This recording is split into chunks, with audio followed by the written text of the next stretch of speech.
Thanks so much for joining us here on Atlanta News First Plus. I'm Joy Lim Nakran. So today we are bringing you complete team coverage of the memorial events to honor the life of the late former First Lady Rosalynn Carter.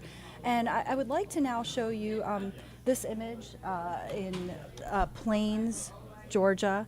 Of course, this is her hometown. And we do have reporter this is in Plains, Georgia, and we do want to let you know that we have reporter Patrick Quinn on the ground in Plains, Georgia, and we will be receiving a live report from him in just a few moments. But again, it's a day that is chock full of events to honor the life of former First Lady Rosalynn Carter, who passed away at the age of 96. And there will be ceremonies taking place in Atlanta and in Sumter County, Georgia as well. There's a wreath-laying ceremony being held at Georgia Southwestern State University and a Repose at the Jimmy Carter Presidential Library and Museum. For right now, I would like to take a look back at Mrs. Carter's life and legacy.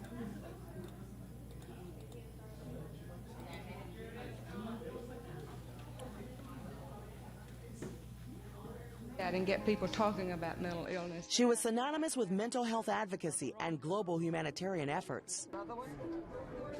People are much more inclined today to reach out if they have a mental health problem, to talk about their mental health issues, to seek treatment. For those who knew her well, Rosalynn Carter embodied generosity and grace. And almost everyone suffering from mental illness can be helped. The media labeled her Steel Magnolia for her tough demeanor underneath a Southern genteel.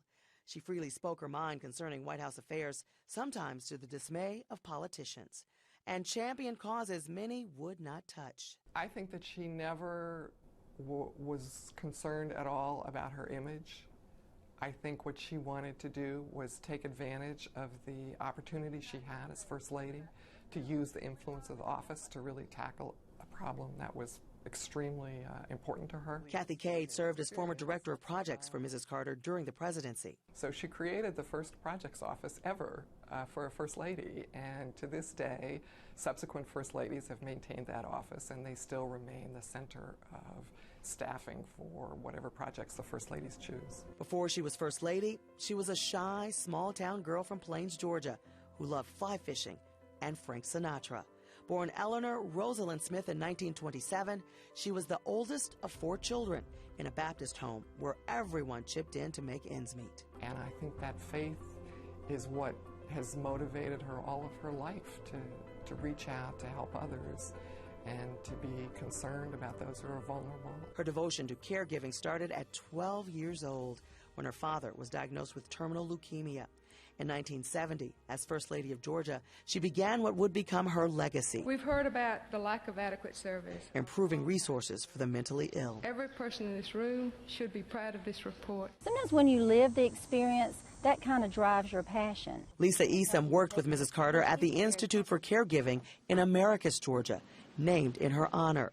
Mrs. Carter was always precise in her vision. She was on the mark. She was ready to go. She's not an impulsive person. She really thinks these through, and I really admire that. In 1979, Time magazine called Mrs. Carter the second most powerful person in the U.S.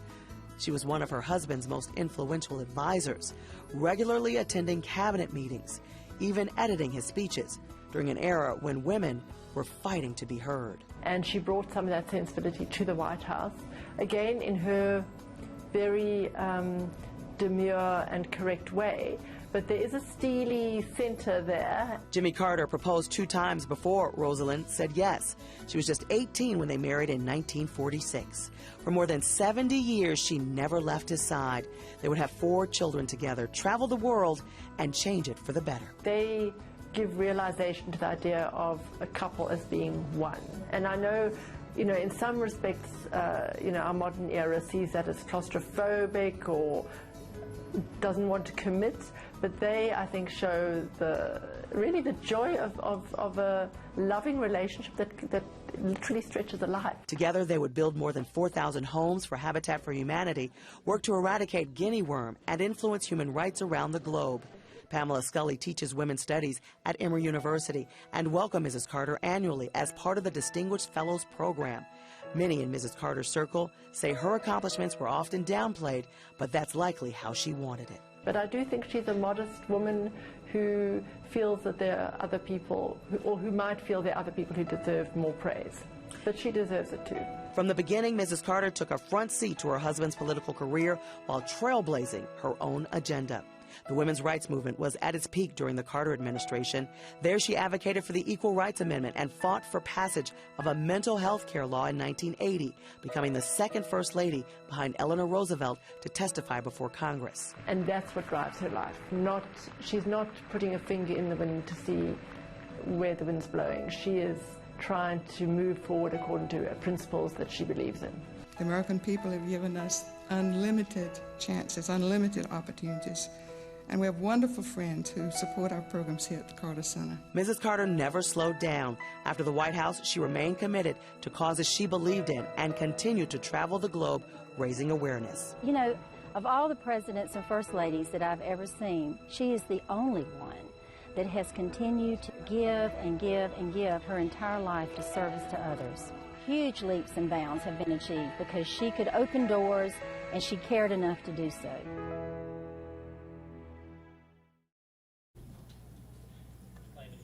So what a beautiful life and legacy. And, you know, I want to show you just a live image in Plains, Georgia right now. This is the hometown of Mrs. Rosalynn Carter, where she spent her final days and most of her life. She was born, raised, and ultimately passed away there. And she and her husband had been in hospice care at home. Of course, former President Mr. Carter remains in home hospice care there in Plains, Georgia. And you can see Georgia State Patrol and other activity there as they are preparing for the tributes happening throughout much of the week this week. And I also want to show you a live look now at the Phoebe Sumter Medical Center, which we heard so much about in that tribute piece just a moment ago. And I just want to remind everyone, you know, that there will be a motorcade happening that will arrive at the Phoebe Sumter Medical Center. And let me show you a live look now at this motorcade starting to come through. It's really at 10:25 a.m. that this Carter family motorcade is expected to arrive at the Phoebe Sumter Medical Center in Americus. Mrs. Carter's remains are expected to be transferred to a hearse, accompanied by both past and present members of her U.S. Secret Service detail. And you can really get a look here at, look at the streets already being lined by mourners. And you see some folks on the left side of the street as well, on both sides of the street, really just gathering to pay their respects and to remember this incredible life that's been lost. But again, this motorcade that you're looking live at right now will arrive at the Phoebe Sumter Medical Center in Americus. And we'll just spend a bit of time there. Around 10:40 is expected to depart the grounds of the medical center on a public route to nearby Georgia Southwestern State University in Americus, where the public is invited to pay respects, you know, along this motorcade route. Look at the crowd here. I mean, it just speaks for itself as to the impact that Mrs. Carter has had on this community. Later on today at 11 a.m., you know, the motorcade will arrive at the Rosalynn Carter Health and Human Sciences Complex at Georgia Southwestern State University, and that is where wreaths will be laid. And there's really a full slate of events throughout this week to pay tribute to the former First Lady. You know, she's left a mark on people all around the nation, the world, but particularly, of course, here in her hometown of Georgia, no doubt about that. And that's why it's felt so deeply here in Georgia, particularly in her hometown of Plains, but also in Americus, where the Phoebe Sumter Medical Center is situated, and where her contributions will be felt for many, many years to come. You know, her story is essentially one of going from a rural farming community to the White House. And she's credited with showing the world a new vision of a First Lady, working as a partner with the president, a trusted advisor to the president, participating in foreign and domestic affairs, and really is described as an astute political strategist, widely recognized as the nation's foremost advocate for mental health. During her time at the White House, of course, she assumed, the traditional demands of a presidential wife, an official White House hostess, but she worked tirelessly, according to the Carter Center, to create what she described as a more caring society. She was the first presidential spouse to carry a briefcase to a White House office on a daily basis. And now, here is the Phoebe Sumter Medical Center in Americus. Again, with that, we showed you that live image of the motorcade, and it is expected to arrive here at this destination, the Phoebe Sumter Medical Center in Americus, in a little more than 10 minutes from now, at 10:25 a.m., so let's say exactly 14 minutes from now, and well on its way. And I shared with you that our reporter, Patrick Quinn, will be delivering a live report momentarily, so we'll be able to get a little bit more context to this. But what an incredible life that we are remembering as we await for the motorcade to arrive here. And here, this appears to be another look from I see the sign, Phoebe, so it seems to be the Phoebe Sumter Medical Center. And you see participants, members of the community gathered and just waiting to pay their respects. Again, just really speaks for itself, speaks to the significance of Mrs. Carter's life, and how much she'll be missed, and how much of a mark she's left on the community. As we wait for the motorcade to pass through, I'd like to turn to a piece by my colleague Rick Falbaum with a bit more on Ms. Carter's life and legacy. We do have some specific recommendations to try to help overcome. One is to speak out and get people talking about mental illness. A pioneering advocate for mental health, a global humanitarian, Rosalynn Carter's impact here in Georgia, the U.S., and around the world is immeasurable. Another one? No. People are much more inclined today to reach out if they have a mental health problem, to talk about their mental health issues, to seek treatment. Those who knew her well say Rosalynn Carter was the embodiment of generosity and grace. And almost everyone suffering from mental illness can be helped. Dubbed the Steel Magnolia for her southern genteel yet tough demeanor, Mrs. Carter had no trouble speaking her mind, whether it was as First Lady of Georgia, as the wife of a president, or with the many causes she championed after returning home to the Peach State. I think that she never was concerned at all about her image. I think what she wanted to do was take advantage of the opportunity she had as First Lady to use the influence of office to really tackle a problem that was extremely important to her. Catherine Cade served as former director of projects for Mrs. Carter during Jimmy Carter's presidency. So she created the first projects office ever for a First Lady, and to this day, subsequent First Ladies have maintained that office, and they still remain the center of staffing for whatever projects the First Ladies choose. Before she was First Lady, she was a shy, small-town girl from Plains, Georgia. She loved fly fishing and Frank Sinatra. Born Eleanor Rosalynn Smith in 1927, she was the oldest of 4 children in a Baptist home where everyone chipped in to make ends meet. In Tiny Plains, the Smiths and the Carters were family friends, but it wasn't until their college years that the future first couple would begin their love affair, marrying just after Jimmy graduated from the U.S. Naval Academy. It was a bond based on love and a shared commitment to faith. And I think that faith is what has motivated her all of her life to reach out, to help others, and to be concerned about those who are vulnerable. A commitment she would pursue as First Lady of Georgia, where in 1970 she began fighting for more resources for the mentally ill. Every person in this room should be proud of this report. Sometimes when you live the experience, that kind of drives your passion. Lisa Esom worked with Mrs. Carter at the Institute for Caregiving in Americus, Georgia, that's named in her honor. She was on the mark. She was ready to go. She's not an impulsive person. She really thinks things through, and I really admire that. That spirit did not wane when her husband won the presidency. And she brought some of that sensibility to the White House, again in her very demure and correct way. But there is a steely center there. The second most powerful person in the U.S. is what Time magazine called her in 1979. She was one of her husband's most influential advisors, attending cabinet meetings and editing her husband's speeches. And this was when the women's rights movement was at its peak. She advocated for the Equal Rights Amendment.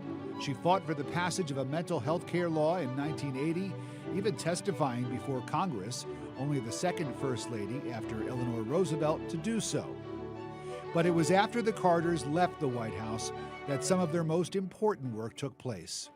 Building thousands of homes for Habitat for Humanity, working to eradicate New Guinea worm, and influencing human rights around the globe. And that's what drives her life.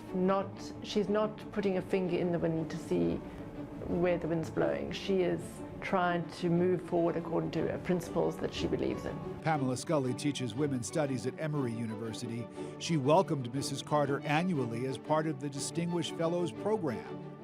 Many in Mrs. Carter's circle say her accomplishments were often downplayed, just as she wanted. You know, of all the presidents and first ladies that I've ever seen, she is the only one that has continued to give and give and give her entire life to service to others.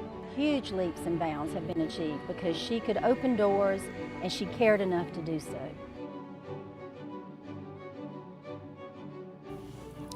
Absolutely. We do have some specific recommendations to try to help overcome.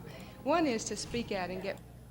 So I want to turn now, Patrick, to our reporter, Patrick Quinn, who is in Plains, Georgia. And as we heard, you know, in Rick's report, she could open doors and she cared enough to do so. That was really kind of what Mrs. Carter was about, using her power, her position in the White House for good, and really to create, as she called it, a more caring society. I know you're in Plains, Georgia, her hometown, where she was born and raised and where she spent her final days. What is the mood there today?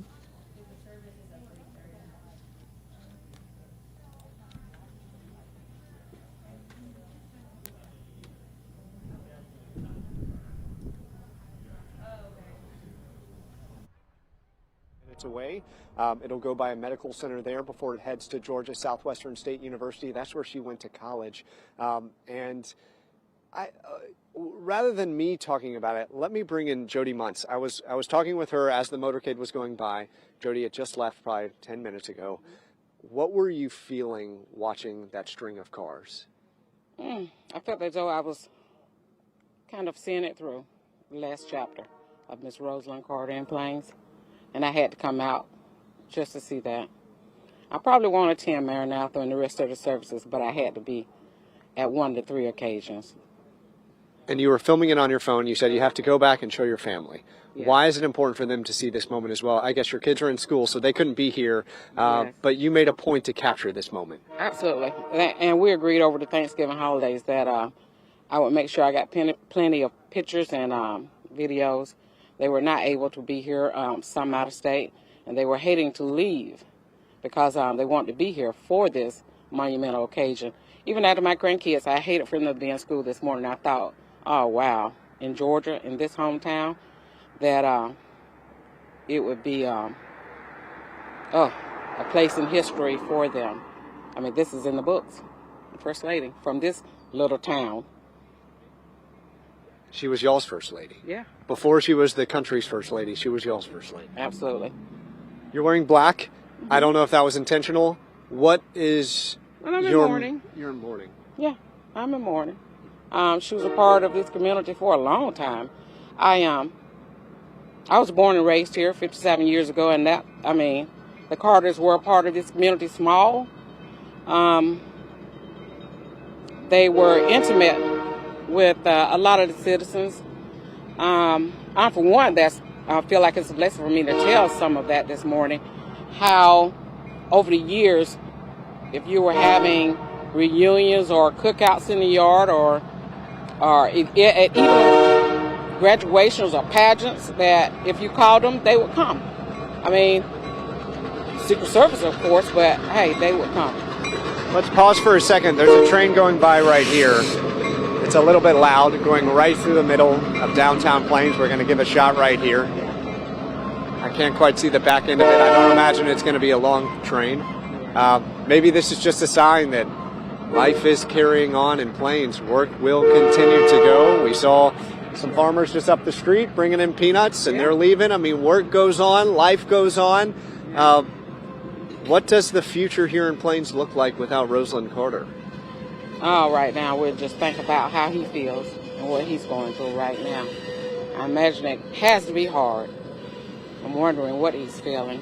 So right now we're just going to pray for him and hope that he'll find comfort and ease. And we'll just close this chapter until the next. What was the relationship like from seeing? I imagine from people I've talked with, it was rare to see one without the other. It was. I don't think I've ever saw, maybe a couple of times, but no, not many. They were always together, hand in hand, always. Never separated, so it makes you wonder what he's going through now. Did their relationship from a personal standpoint have an impact on your relationship or any relationship that you've had, just in terms of a model of marriage? Well, he was family, and I think a lot of that impacted this community. Everybody was just family. That's the word that family. And I can remember many occasions when during the holidays, they would come to Plains, spend time here, and then go. They had a second home they used to visit, I think, in Ellijay, Georgia, somewhere. I've heard it so much still. You'll see them on the holidays and special occasions. The Carters will always be here. You could see his children, his grandchildren, in-laws. I mean, family was just a word, and it still is a word. It will stay the word here. We're already hearing there's going to be a lot of distinguished guests in Atlanta, here on Wednesday at Maranatha Baptist Church. Right. I mean, the reach that the Carters had is certainly beyond Plains. It's global, their impact. And yet they were able to have such a personal touch and community tie here. Mm-hmm. How unique was that? Oh, very. Oh my gosh. I think we've been introduced to a lot of dignitaries, people that they've shared time with and worked with all over the world. I remember when I was a little girl, Arafat, he was up the Plains side, and you were saying, oh my gosh, and all the celebrities that would come. I can remember seeing soap opera superstars coming into town. Got to meet Paula Deen several times. I mean, we got introduced to a lot of people through the Carters, and it was a treat. A treat. It was a treat. Jody, it's been a treat to talk with you. Really, thank you for your time. You're welcome. I hope that the rest of this week goes okay for your family and this community. I will. Thanks a lot. Yeah, sure. That's just a token of what's going on right now, the feeling right now in Plains. A little bit quiet right now. There's some law enforcement officers who are standing by as well, some parks officers. They were watching. Much of Plains is part of the park system right now. You can come down, you can visit some of the places where Jimmy Carter grew up, where they went to high school. A lot of that is run by the Parks Department, so they have certainly been active this morning as well. We're going to continue capturing the mood, not just here in Plains, but also in Americus. That's a town, again, about 15 minutes away, and Sumter Sumter County, where she went to college. The motorcade is continuing on. It started here and it went right down the road before it will head to Atlanta later this afternoon. Yeah, and of course, Patrick, it's just it's really palpable, as you've been expressing, the feeling in Plains, which is Rosalynn Carter's hometown, and where her husband is undoubtedly grieving, mourning. He's of course in hospice care there, in the home that they've shared together for most of their lives, and I can't imagine what he must be feeling at this moment. And we do know that ultimately Plains is where Mrs. Carter will be laid to rest after these events taking place throughout this week. Any other thoughts or feelings that you want to share being there in Plains, Georgia today? Yeah, I was down here last week right when the news first broke of her passing. And it really is this mixed emotion. You just heard from Jody there, wearing black. It's a somber time. She's in mourning. A lot of other people I've spoken with are just really grateful of the life that she lived and all that she accomplished. I mean, much of the next few days will also be a celebration of life. And I think we'll hear a lot about the impact that she will continue to have, certainly not just on Plains, not just on the communities of Georgia, but really across the country and the world. I mean, the work that she did with women's rights, it was foundational, way ahead of her time. Certainly the same can be said for all the work she did with mental health and bringing awareness to that. And there was such a stigma around mental illness, and she just looked at that stigma right in the eyes and was insistent, and that work will continue, as will her work around supporting caregivers and advocating for caregivers. At Americus, or in Americus at Georgia Southwestern State University, there will be a formal wreath-laying at that university. Also at Georgia Southwestern State, that is where her Rosalynn Carter Institute for Caregivers is based. And so the procession going through that campus, it will also shine a light on the work that's still being done around this. They want to set up a federal office for caregivers, something that gets federal funding, that gets more awareness and advocacy and dollars to help support those who are thus supporting who are ill, aging. So while this is very much a somber time, and we're feeling that, and you just heard that here in Plains, there also is a lot of momentum that I think will be highlighted over the course of the next few days, whether that's in Plains here, Sumter County, or also in Atlanta as the events start to matriculate north. Absolutely. Patrick Quinn reporting live from Plains, Georgia. Patrick, I just want to turn now to this live look at the motorcade now arriving at the Phoebe Sumter Medical Center, as you mentioned, in Americus, very nearby to Plains, and that is, it's just nearby the Georgia Southwestern State University in Americus, the alma mater of Rosalynn Carter. And you can see members of the community gathered there to pay their respects as this motorcade arriving pretty much right on time at the Phoebe Sumter Medical Center. And this is where Mrs. Carter's remains will be transferred actually to a hearse and accompanied by past and present members of her U.S. Secret Service detail. So a very, very somber time, very emotional time. Very emotional time. And memorial observances taking place not only in South Georgia, but in Atlanta. So that folks have the opportunity to honor this life no matter where they may live in Georgia.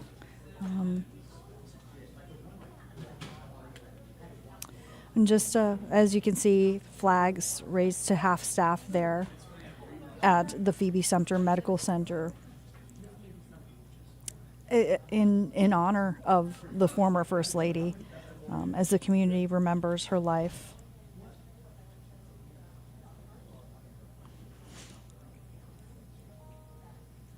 The motorcade, again, arriving here for Mrs. Carter's remains to be transferred to a hearse. And it's her past and present members of the U.S. Secret Service detail accompanying her and her remains. And all these stops, all these important stops that have significance in her life, opportunities for members of the community to pay their respects. And the public has been invited to attend most of these events because she is such an important part of community life, particularly here in Georgia. You know, as a Carter Center has shared, Mrs. Carter worked tirelessly to create what she described, in her words, as a more caring society. So you see this crowd of mourners and everyone dressed in black, grieving. The loss, the sense of loss, the somber mood, really palpable here as we take this live look. I'd like to bring in my co-anchor, Rick Falbaum, to join us here. And Rick, we a short time ago played a piece that you prepared, looking back at the life and legacy of Mrs. Carter. What are your thoughts as this is all unfolding today? Well, my thoughts are with the Carter family because as much as we are all mourning this remarkable woman who, of course, was the First Lady of Georgia. She was the First Lady of the United States. She went on to have make such an impact in the humanitarian world. She means so much to so many people, but she's also a mother and a grandmother, and so I really feel for this family that is obviously mourning the loss of a loved one, the way that any of us would with the loss of a close relative, someone who we loved very much, and the thought of having to do that, it's such a private for most of us when we lose someone. It's such a private affair, and in this case, it's anything but. Very, very public with. The family having to really stand front and center for the world to see, and it must be a difficult moment. It's inherently difficult to have to bury a loved one and say goodbye. I imagine it's even more difficult under the glare of all of these cameras and all of the media attention. As much as I'm sure they appreciate the outpouring of love and admiration that we have all been listening to and viewing over this last week. And of course, this is a very somber moment as her casket is being brought to the hearse here in Americus, Georgia, as we begin these 3 days, really, Joy, of saying goodbye to Rosalynn Carter. Yeah, it really isn't just seeing this moment of her remains actually being transferred to a hearse. It becomes very real. I personally, not to editorialize, can really feel the emotion as we watch this unfold. And you see, she is being accompanied by past and present members of her Secret Service detail, and the Secret Service members are trained to be tough and stoic, dispassionate. That's right. But I really sense a lot of emotion in this group of strong men. I sense really their grief and just the body language, and you can see they're bowing their heads. Well, I think the fact that they are there, that they were asked to perform this solemn duty to accompany her one last time. I think that U.S. presidents and members of their family, including first ladies, have Secret Service protection, not only while they're in office, but even in their post-presidency. And of course, for the Carters, this is a post-presidency that has lasted, very, very long. I mean, I believe he left office in 1981. So this has been decades and decades that Mrs. Carter and President Carter have been out of office, and yet they have still received the protection of Secret Service agents. And so the fact that that they developed such a relationship with them, a professional relationship, but I'm sure in many ways a personal relationship, speaks, to just how much they cared for the former First Lady, that they're here and they're performing this important job today.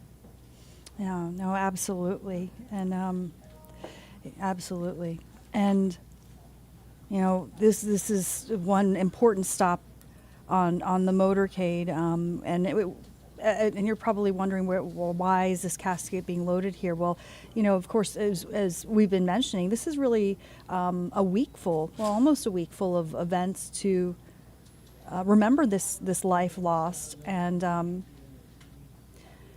this hearse is going to now join the motorcade, depart the grounds of the Phoebe Sumter Medical Center, and take a public route to nearby Georgia Southwestern State University in Americus. And of course, that was the alma mater of the former First Lady. But it's so important, this public route, because it's not just the members of the Secret Service, it's not just friends and family or the people gathered here at Phoebe Sumter Medical Center. It is really the entire community that is mourning the former First Lady. And these various stops, these routes, are giving the community the opportunity to say their goodbyes as well. That's right. People will be able to line the route as the procession makes its way to the university, and then makes its way down to Atlanta, or up to Atlanta is more geographically correct, north to Atlanta, where there will be a chance for the public to come and pay their respects at a public viewing, as the First Lady will lie in repose in the lobby of the library at the Carter Center. That'll take place later tonight. And I really do think that we're going to see a major turnout of people here, people from Georgia, and people who may have traveled here from other parts of the country. This is really the one chance for the public to come and pay their respects. And I think that the Carters and Mrs. Carter were so beloved here in Georgia that there are going to be a lot of people who will want to come and do that sort of, in a public way, because a lot of the other events over the next 3 days will be private. Understandably so. There will be family and just invited guests, including President Biden and the First Lady. Vice President Harris and her husband will be there as well, and other dignitaries will be there. But these are the public moments that the public can play a role in and take part in.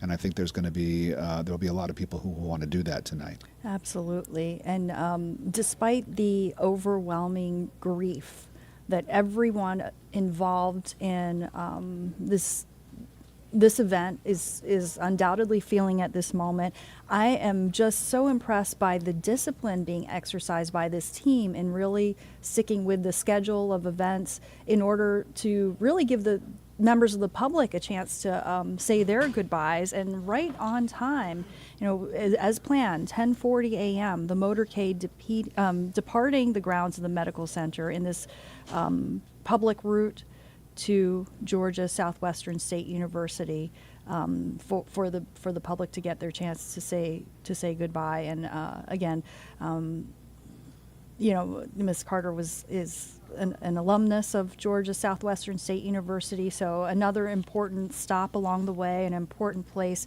where more of her admirers, of not just friends and family, but really admirers, will say their goodbyes as well. And I know, Rick, that you've spent many years covering the Carters, the Carter family. Any other insights or even memories that you want to share?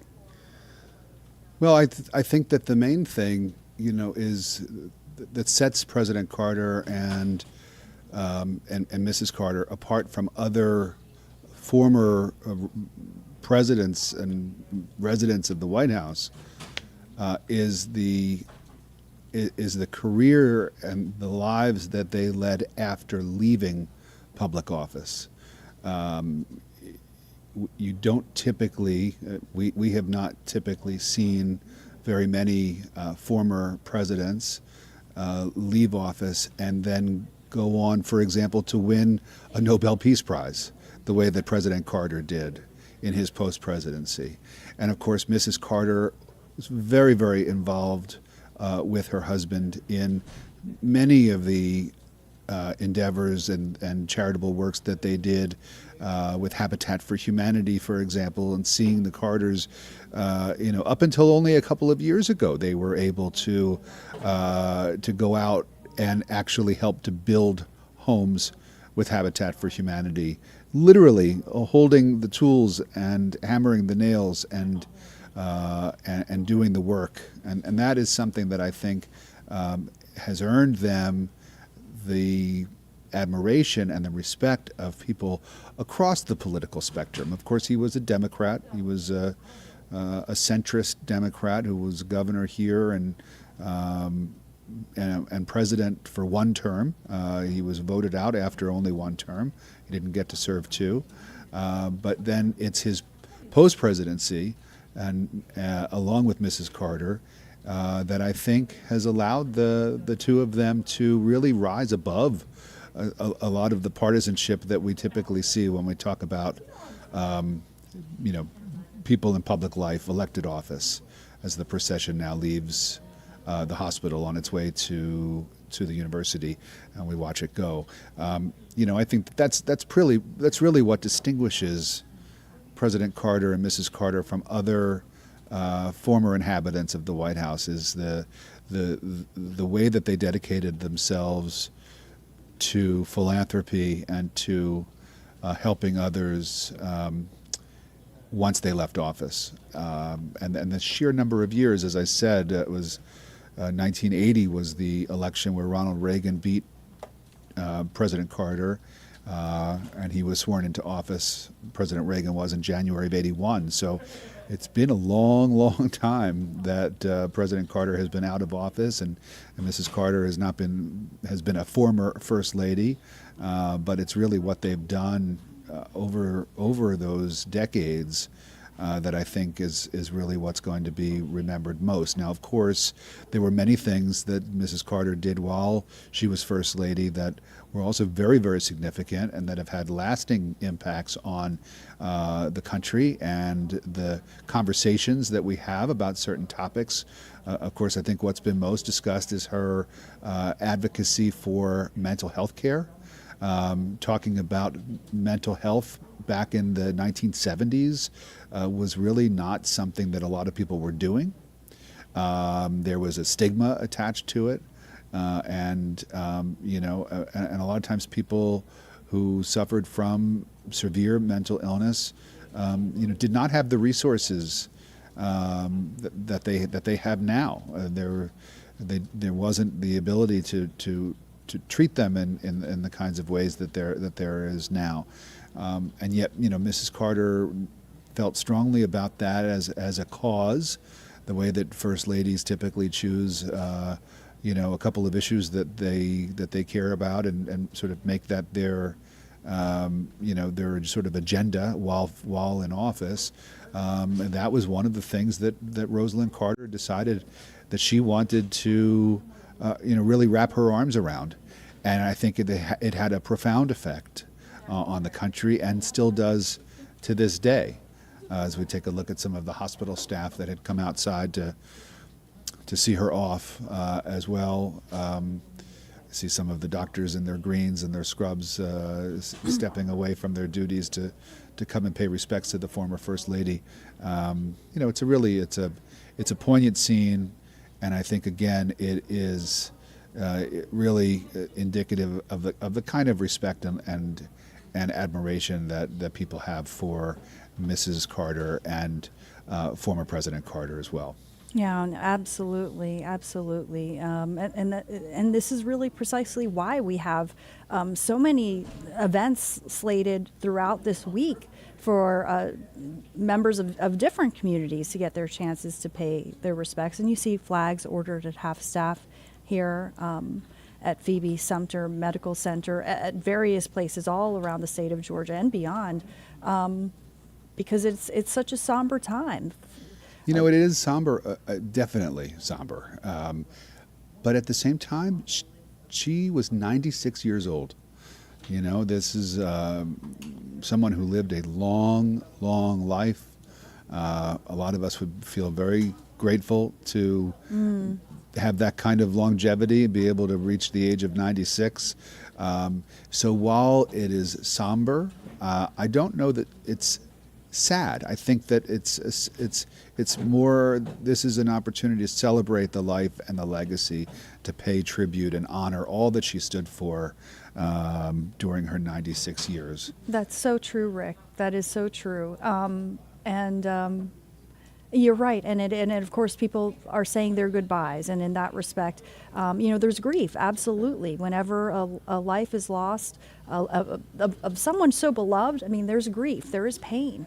But you're right, 96 years of an incredible life lived, such tremendous contributions to the world, as a First Lady, as a mental health advocate, and as she said herself, a person dedicated to creating a more caring society.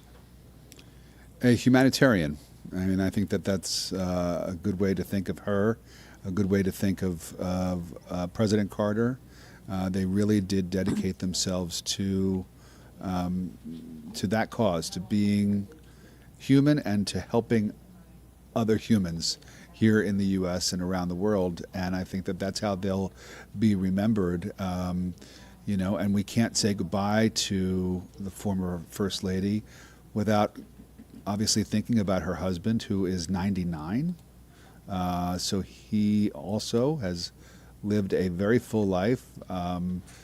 We know, that he must be grieving the loss of a woman who was his partner for 70 some odd years. They were together and traveling the world and saving lives. And here we have some footage of them in Africa, the guinea worm epidemic that was responsible for killing so many in Africa. And the Carter Center was very, very instrumental in helping to come up with medical treatments that have really, really saved lives. It's not an exaggeration to say that they are lifesavers, and we see them here with Habitat for Humanity.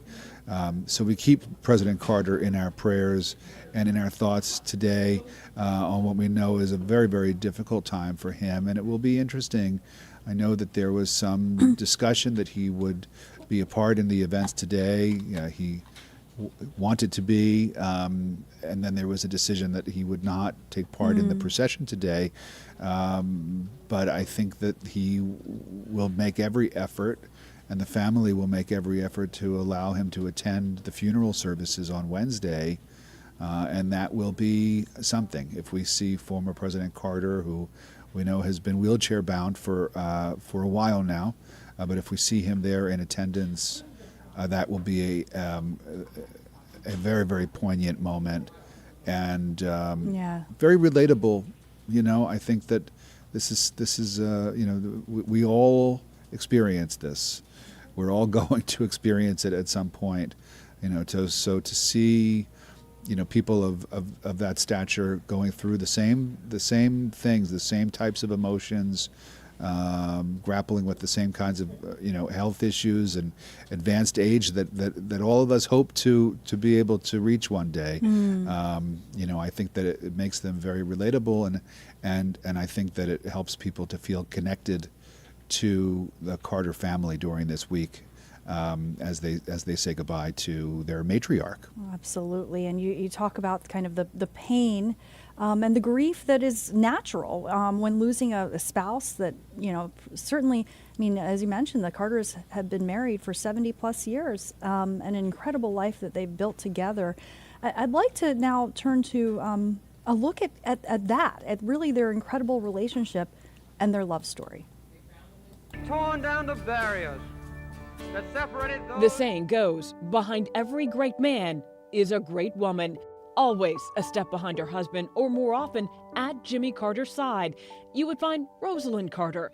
The couple grew up together in their small hometown of Plains, Georgia, but Rosalynn didn't have a crush on Jimmy until she saw him in his naval uniform on a visit home from the academy. I was standing on the steps of our church waiting for a youth meeting to begin.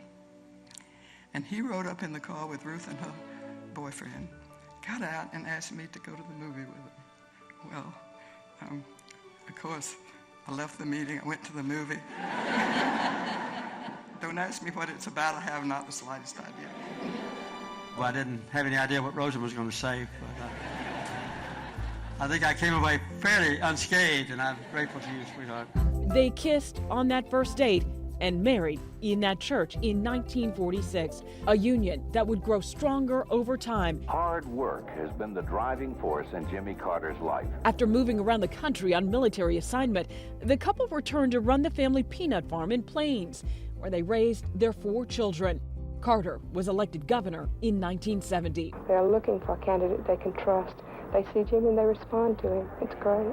6 years later, Mrs. Carter was front and center in her husband's run for the White House, campaigning alone on his behalf in 41 states.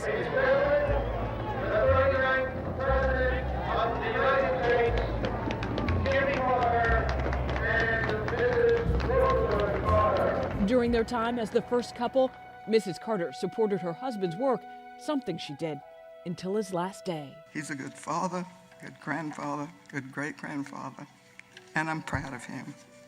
I'm proud that he stands for human rights and peace all over the world. For decades, the couple traveled the world, trying to change it for the better. They truly live their life hoping to make somebody else's life better. For better or for worse, their love never wavered. An MRI showed that there was a cancer or growth, a tumor on my liver. Shortly before announcing his cancer diagnosis, Carter published his book, A Full Life, Reflections at 90.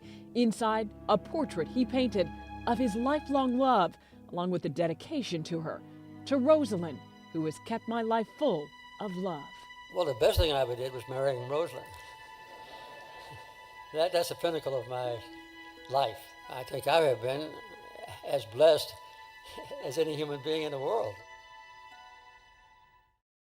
What a beautiful, beautiful love story. Our thanks to Tracy Hutchins for putting together that report and a look at the Carter's life together and the incredible love that they shared. I want to show everyone this live look now at Georgia Southwestern State University. Again, this was the alma mater of the former First Lady, Mrs. Carter, and the next stop on the procession. And, you know, of course, I mean, as we've seen everywhere, this motorcade has stopped today. There have been mourners gathered to pay their respects. And this is in Americus, Georgia, and you know, it really became, for me, especially somber when we saw the remains, the hearse, being loaded, and I'm sorry, the casket being loaded into the hearse and joining that motorcade at the previous stop, Phoebe Sumter Medical Center, and this is again here at Georgia Southwestern State, another opportunity for admirers and those who love Mrs. Carter to remember her life, say their goodbyes. But as you said, Rick, it's not just sad. I mean, this is a woman who lived 96 years, making an incredible impact in all of these communities and around the nation. Making a difference. I think that's what the Carters were really led by their faith and their Christian faith, and that was something that was very important to President Carter while he was in office, and I think that it helped to inform his presidency, his policy ideas, his worldview, and Mrs. Carter was a big part of that as well. They were both very active in their church their whole lives. President Carter famously teaching Sunday school up until only very recently. As we watch the Carter family, these are the Carter children, I'm guessing, with some of their spouses, making their way for this wreath-laying ceremony that's going to take place in a moment now.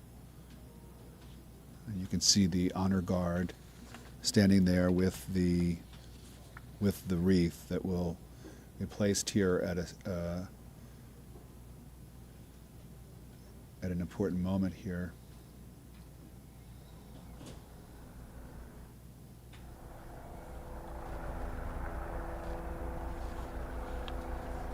Right by the statue of Mrs. Carter sitting on a bench that sits outside the school, this building here at her alma mater. And as planned, it's the university president, Neil Weaver, and Jennifer Olson, who's actually the CEO of the Rosalynn Carter Institute for Caregivers, will be laying the wreaths, or are laying the wreaths, I should say, in front of this statue of Mrs. Carter. I read that Mrs. Carter used to say that there are, and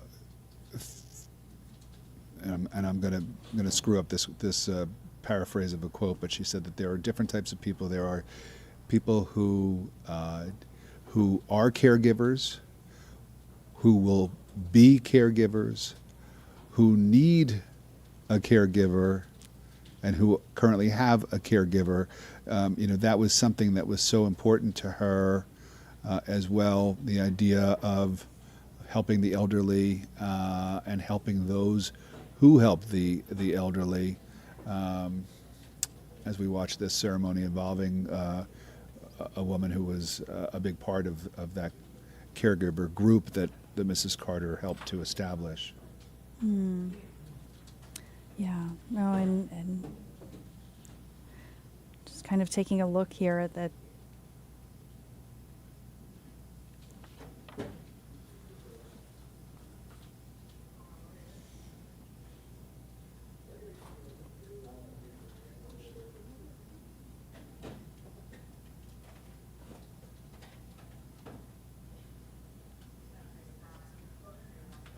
President Biden announcing earlier that flags will be flown at half-staff in honor of Mrs. Carter. So that goes for all government, public buildings, military bases and installations, U.S. vessels.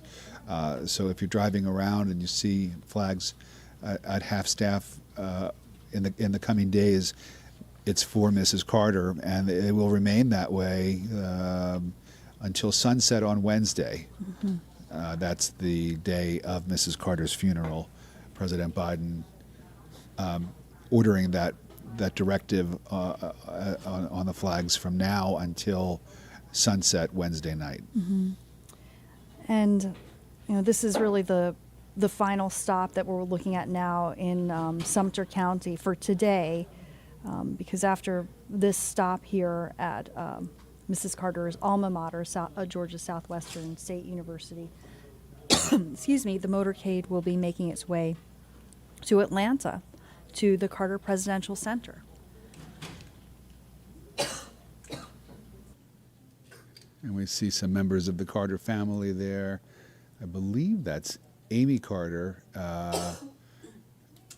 who of course was a young girl when her mother and father were in the White House. She lived in the White House as, I believe, she was 7 years old at the time that her dad was president, and she became a pretty popular figure in her own right as the young daughter of the president. And here she is, taking part in the ceremony, paying respects and saying goodbye to her mom.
Hello everybody, this is Maria Moreau joining you here at the First Alert Desk, keeping our shot up on the right side of me, just so you can continue to follow our coverage.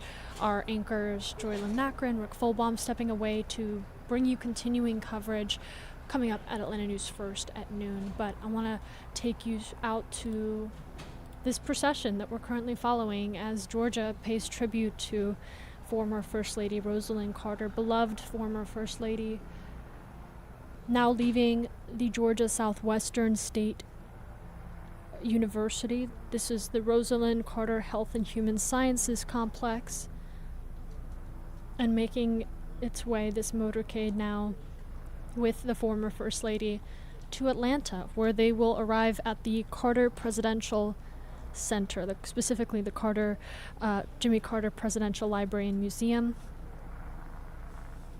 And that is where at 3:30 we will take you back out to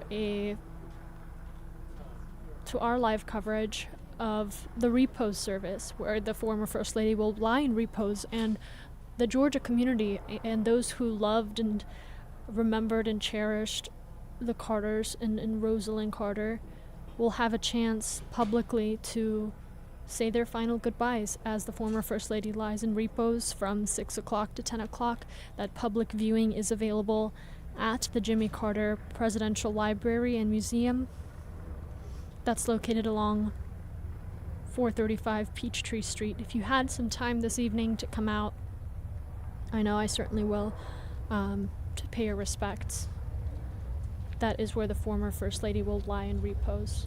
Let's take a moment of silence now as just we follow this motorcade with family members of Mrs. Carter herself, and all those who loved her and got together today to say their goodbyes and to think of her family in this time.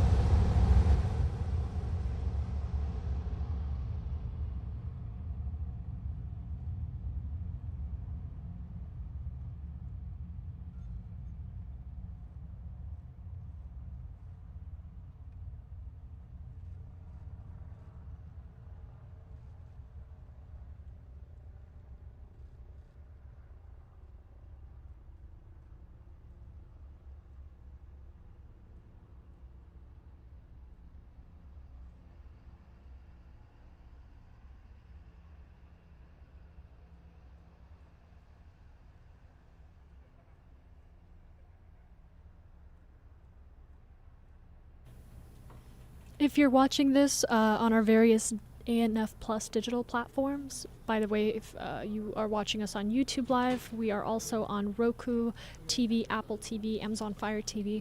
But I wanted to address some of the YouTube comments that we're getting. One person in our comment saying Amy was only 9 when her dad became president. This is a time for the Carter family. I know Rosalynn Carter was loved by the Plains community and really by the nation throughout her time as First Lady, but also for her time after, for being a humanitarian, for being an advocate, and just being a voice for so many that often feel voiceless. And for that, she was so loved. But it's also important to remember the family that she leaves behind and their time of grieving right now. There's the wreaths. We just took you out earlier to a wreath-laying ceremony at Georgia Southern State University. As you can see, some of the Carter family members were there to pay witness. They have been just taking in the community, the love that Georgia has brought out for this procession as the motorcade has made its way from the Phoebe Sumter Medical Center in Americus, where Mrs. Carter's remains were transferred to a hearse. She was accompanied by past and present members of her U.S. Secret Service detail, by family members, loved ones. And then at around 10:40, that motorcade left the medical center and made its way here to where you're looking at, the Georgia Southwestern State University. And that is where we saw the wreath-laying take place here. You can see the National Guard standing. Well, my graphic is blocking it, but let me lower that for you for just a moment. This is Georgia Southwestern State University. A wreath-laying ceremony just concluded here. And now the motorcade with Mrs. Carter, with family members, loved ones, and her U.S. Secret Service detail are headed to the Carter Presidential Center that is in Atlanta, where she will lie in repose. The public will have an opportunity to come down to the Carter Center and say their goodbyes. There will be a service that we will showcase for you at 3:30. But now I want to get you out to our reporter, Adam Murphy here, who has been out at the Carter Center, and he will bring you that coverage on Atlanta News First. But let's check in with him. That motorcade set to arrive at around 3:15 p.m., just departed moments ago. Let's check in with our Adam Murphy out at the Carter Center. Adam, can you hear me all right?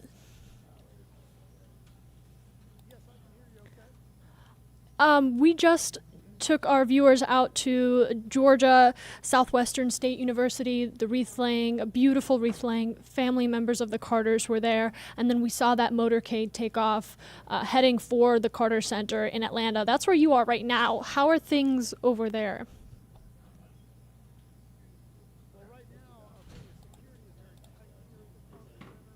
Every entrance is blocked. I mean, there's law enforcement out here. Now there is an area where the media has been able to gather, and we have just gotten here, actually moments ago, and we're setting up. It's a very chilly day here. The sun is out, so that helps a little bit, but you know, we're just getting up and in position for all the activities that are going to be happening later. Like you talked about, after the 3 o'clock hour, we do anticipate that the motorcade with the hearse carrying Rosalynn Carter will actually come here to the Carter Center, and then there will be, of course, people taking the casket into the building and a small private ceremony inside, and then after that, of course, this evening it will open up around 6 o'clock from 6 to 10 p.m. for the general public to come here and pay their respects if they would like to for Rosalynn.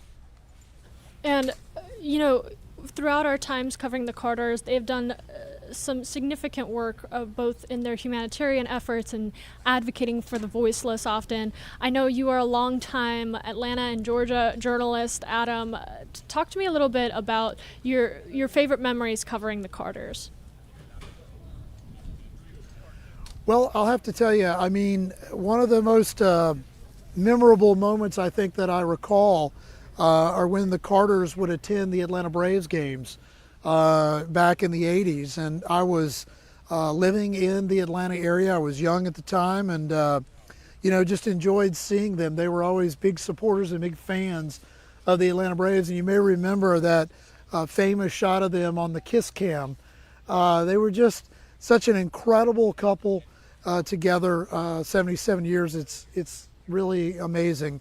And I just know that so many people loved to see them. They were so involved in the community in all aspects of it, in the work too that they did for so many years with Habitat for Humanity. It's very impressive, inspiring for me and many others in the metro Atlanta area. But I have to think back to the days where they were over there at the old Atlanta Fulton County Stadium taking in a Braves game on the kiss cam. It's just pretty cool stuff and a good memory of seeing the Carters there. Now, I will point out too, Maria, a couple of years ago when there was some discussion about President Carter's health, I traveled to Plains and I went down there. And if you haven't been to Plains, what a treasure. It's almost like the community there is frozen in time from the days that President Jimmy Carter was running for president. It's just cool. It's a tiny little town, but everybody knows everybody. They love the Carters there.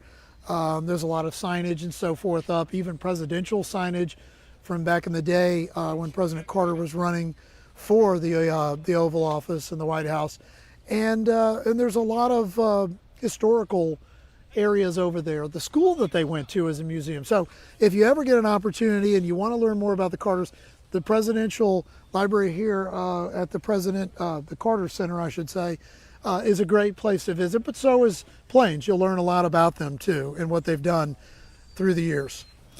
Adam, I know you're going to be there throughout the day bringing us that coverage. A lot of people in the comments of our YouTube Live were asking, how can they come out and support.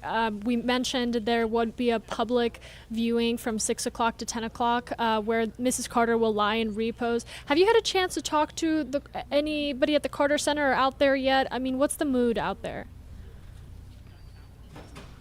Not at the moment, and the media is actually placed in an area right in front. You can see behind me here the sign, the Carter Presidential Center, and we are all placed media-wise in this same location because the Secret Service, I'm told, will be coming through and doing a sweep, which is very common anytime you have any, former president or first lady or president, anybody from, the White House standpoint with Secret Service or that has Secret Service, they'll do a sweep of this area where the media is. And so we're kind of on lockdown in this space, so I haven't really been able to wander around because security is very tight at the moment. But, the only people that I've seen at this point are people like ourselves that are out here setting up for our coverage. I have seen a lot of law enforcement, but they're just keeping the area secure for the events that are going to take place here later today. The sun's shining, it's a cold day, and it's a beautiful day for this procession, which is going to take place. And we hope to bring you the best live coverage right here on Atlanta News First throughout the afternoon. We expect that this will really kind of get started in the 3 o'clock hour. So if you're planning your day and you want to watch our coverage, that is when we anticipate the motorcade will come through this area, and then they will take Rosalynn Carter's casket into the Carter Center. It will be there, and she will lie in repose in there. And then tonight, at 6 o'clock tonight, from 6 to 10, this area will open for people that want to come down from the general public, and anybody will be able to walk through and pay their respects. So, big day on tap here at the Carter Center. And we hope to bring you the best live coverage throughout the day on Atlanta News First. Adam, I appreciate you hopping on our Atlanta News First Plus live stream with us, taking us out to a preview of the Carter Center. We'll be sure to catch your more of your coverage on Atlanta News First later on this evening.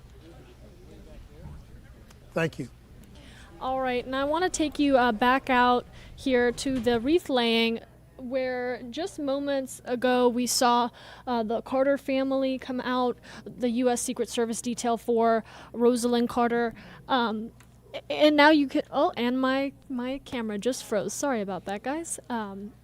But just to take you moments ago, I know some of you are jumping in and out of this live stream. That is where we got to see, the family really, the emotion on their face, and it was somber, but it was full of love. As you could see them standing there for each other, for Mrs. Carter, who is not only the former First Lady and beloved here in Georgia and across the country, but she's also a mother and a grandmother. And so for her family, we keep them in our thoughts today. And as you all remember Rosalynn Carter, the former First Lady, wife to former President Jimmy Carter, if you have an opportunity to come out tonight to the public viewing as she lies in repose at the Jimmy Carter Presidential Center, the library and museum, that is where she will be. They will be arriving there at around 3:15. There is a Repose service that will be taking place at 3:30, and then that public viewing from 6 to 10 o'clock. Now, I do want to mention an important logistics note. The motorcade right now for the Carter family and Mrs. Carter is en route to Atlanta, so do expect some traffic along I-75. Those routes we have for you on our website, atlantanewsfirst.com. But you might want to plan around if you are someone who passes through that area. It is a pretty busy area, especially during the rush hour period. That public viewing could come with some traffic delays. But as we continue to talk about Mrs. Carter and all that's to come here at the Carter Center. Also, Excuse me, we have some technical difficulties there. All that's to come at the Carter Center. I do want to take you through the life and legacy of the former First Lady and wife to former President Jimmy Carter. We do have some specific recommendations to try to help overcome. One is to speak out and get people talking about mental illness. She was synonymous with mental health advocacy and global humanitarian efforts. People are much more inclined today to reach out if they have a mental health problem, to talk about their mental health issues, to seek treatment. For those who knew her well, Rosalynn Carter embodied generosity and grace. And almost everyone suffering from mental illness can be helped. The media labeled her Steel Magnolia for her tough demeanor underneath a Southern genteel. She freely spoke her mind concerning White House affairs, sometimes to the dismay of politicians, and championed causes many would not touch. I think that she never was concerned at all about her image. I think what she wanted to do was take advantage of the opportunity she had as First Lady to use the influence of the office to really tackle a problem that was extremely important to her. Kathy Cade served as former director of projects for Mrs. Carter during the presidency. So she created the first projects office ever for a First Lady, and to this day, subsequent First Ladies have maintained that office, and they still remain the center of staffing for whatever projects the First Ladies choose. Before she was First Lady, she was a shy, small-town girl from Plains, Georgia, who loved fly fishing and Frank Sinatra. Born Eleanor Rosalind Smith in 1927, she was the oldest of 4 children in a Baptist home where everyone chipped in to make ends meet. And I think that faith is what has motivated her all of her life to reach out, to help others, and to be concerned about those who are vulnerable. Her devotion to caregiving started at 12 years old when her father was diagnosed with terminal leukemia. In 1970, as First Lady of Georgia, she began what would become her legacy. We've heard about the lack of adequate service. Improving resources for the mentally ill. Every person in this room should be proud of this report. Sometimes when you live the experience, that kind of drives your passion. Lisa Esom worked with Mrs. Carter at the Institute for Caregiving in Americus, Georgia, named in her honor. Mrs. Carter was always precise in her vision. She was on the mark. She was ready to go. She's not an impulsive person. She really thinks these through, and I really admire that. In 1979, Time magazine called Mrs. Carter the second most powerful person in the U.S. She was one of her husband's most influential advisors, regularly attending cabinet meetings, even editing his speeches during an era when women were fighting to be heard. and she brought some of that sensibility to the White House, again in her very demure and correct way. But there is a steely center there. Jimmy Carter proposed 2 times before Rosalynn said yes. She was just 18 when they married in 1946. For more than 70 years, she never left his side. They would have 4 children together, travel the world, and change it for the better. They give realization to the idea. We do have some specific recommendations to try to help overcome. One is to speak out and get people talking about mental illness. A pioneering advocate for mental health, a global humanitarian, Rosalynn Carter's impact here in Georgia, the U.S., and around the world is immeasurable. Another one? No. People are much more inclined today to reach out if they have a mental health problem, to talk about their mental health issues, to seek treatment. Those who knew her well say Rosalynn Carter was the embodiment of generosity and grace. And almost everyone suffering from mental illness can be helped. Dubbed the Steel Magnolia for her southern genteel yet tough demeanor, Mrs. Carter had no trouble speaking her mind, whether it was as First Lady of Georgia, as the wife of a president, or with the many causes she championed after returning home to the Peach State. I think that she never was concerned at all about her image. I think what she wanted to do was take advantage of the opportunity she had as First Lady to use the influence of office to really tackle a problem that was extremely important to her. Catherine Cade served as former director of projects for Mrs. Carter during Jimmy Carter's presidency. So she created the first projects office ever for a First Lady, and to this day, subsequent First Ladies have maintained that office, and they still remain the center of staffing for whatever projects the First Ladies choose. Before she was First Lady, she was a shy, small-town girl from Plains, Georgia. She loved fly fishing and Frank Sinatra. Born Eleanor Rosalind Smith in 1927, she was the oldest of 4 children in a Baptist home where everyone chipped in to make ends meet. In tiny Plains, the Smiths and the Carters were family friends, but it wasn't until their college years that the future first couple would begin their love affair, marrying just after Jimmy graduated from the U.S. Naval Academy.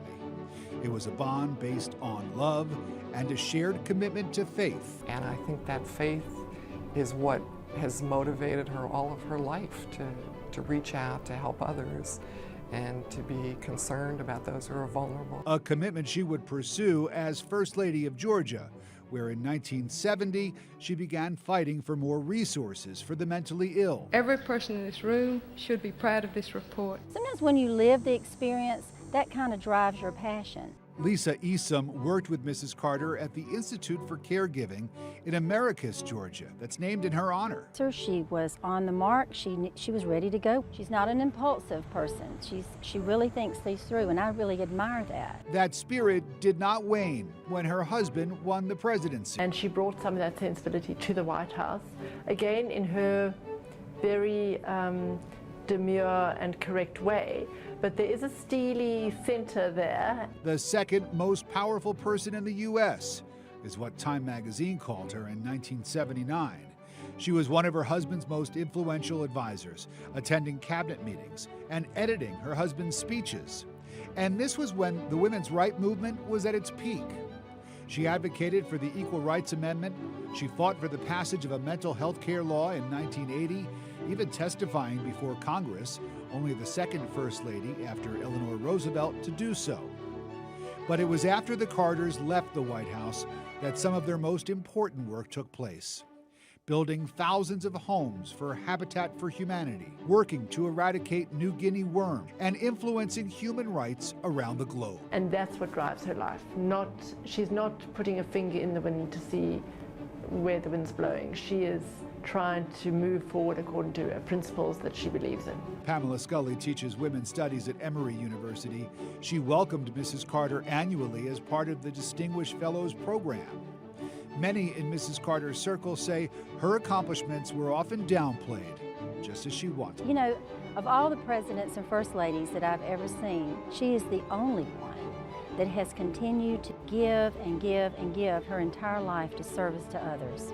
Huge leaps and bounds have been achieved because she could open doors and she cared enough to do so.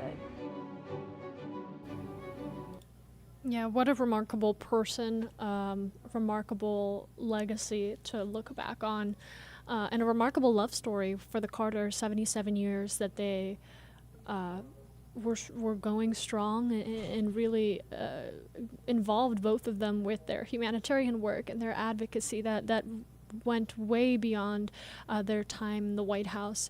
For those of you that are interested in attending the Repose at the Jimmy Carter Center, again, I wanted to share some details for you here on how you can pay your respects. If you aren't able to make it down to the Carter Center, there is a way that you can still honor Mrs. Carter. The Carter Center actually put out a request in lieu of flowers if you could donate to some of her favorite advocacy groups and ones that she was heavily involved in and started.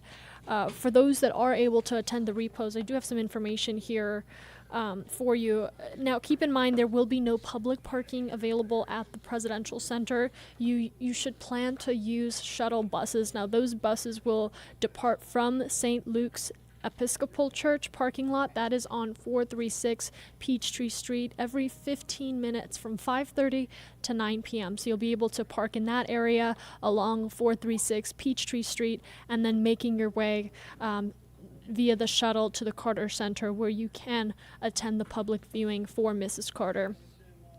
If you are unable to make it down to St. Luke's Episcopal Church, maybe parking's going to be tight for you. You could also use carpool or the MARTA to get to the Civic Center station, and that is going to be 1 block west of St. Luke's. So you have a few options there. Shuttle bus passengers will be dropped off on the northbound side of Freedom Parkway, close to the museum, and that is also where visitors who arrive on foot will be able to enter. So the entryway is pretty universal. You should see that Freedom Parkway entrance closer to the museum, and then keep in mind that all visitors are subject to a search upon entry of the Carter Presidential Center.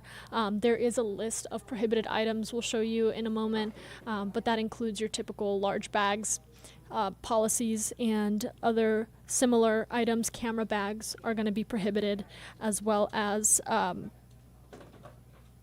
any animals other than service animals, bicycles, things like that. So we'll have a full list for you on Atlanta News First. You can also go to the Carter Center's website.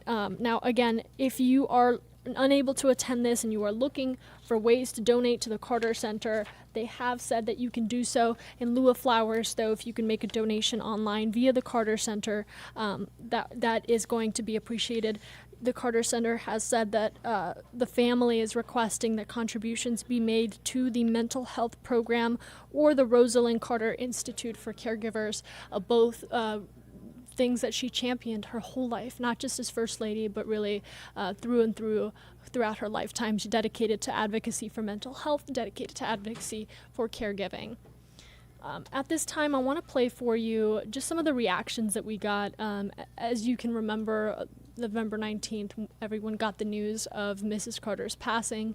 It was really a devastating time. We saw a lot of you send in your own memories of the Carters and times throughout your life that they really, their impact stuck with you. And I think so many of us have that story because of the type of person, both former First Lady Rosalynn Carter and former President Jimmy Carter, the type of people that they were. I want to take you through some of the reactions that we got the day that the world heard of Mrs. Carter's passing. And I think everyone in Georgia loved her without any exception. No one didn't love Mrs. Carter. Former First Lady Rosalynn Carter, the news of her death devastating to many, especially for Joel Silverman, who lives just blocks from the Carter Center in Atlanta, Georgia. He immediately came to pay his respects. I jumped up the second I saw the news and grabbed some flowers and came here.